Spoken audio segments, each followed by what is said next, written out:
పెన్షన్లు ఇంతగా ఒకటేసారి ఇవ్వగలరా అని ఒక క్వశ్చన్ మార్క్.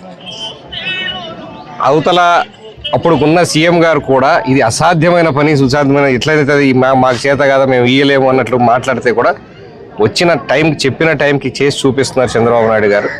ఏదైనా ఒక పని అనుకుంటే దాని కార్యాచరణలో పెట్టేదానికి ఎప్పుడు ఆయన ముందే ఉంటారు.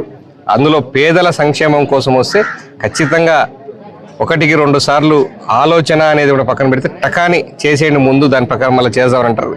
ఇంకా మీరు అన్నట్లు కొప్పర్తి ఇండస్ట్రియలైజేషన్ దానికి దాదాపు 1000 కోట్లు దగ్గర దాని డెవలప్మెంట్కి వస్తుంది. అంటే ఇండస్ట్రీస్ తీసుకురావడానికి మేము ఏదైతే ప్రధాన హామీగా కమలాపురం కాన్స్టిట్యున్సీకి తగ్గట్టు ప్రధాన హామీగా ఇచ్చున్నామో దాని మీద కూడా వెంటనే స్పందించి మేము ఫస్ట్ టైం ఇచ్చిన దాని కార్యాచరణలో పెట్టడానికి సెంట్రల్తో మాట్లాడి కొప్పర్తి ఇండస్ట్రియలైజేషన్ ఏరియాని ఇన్ఫ్రాస్ట్రక్చర్ డెవలప్మెంట్ చేయడం కూడా చాలా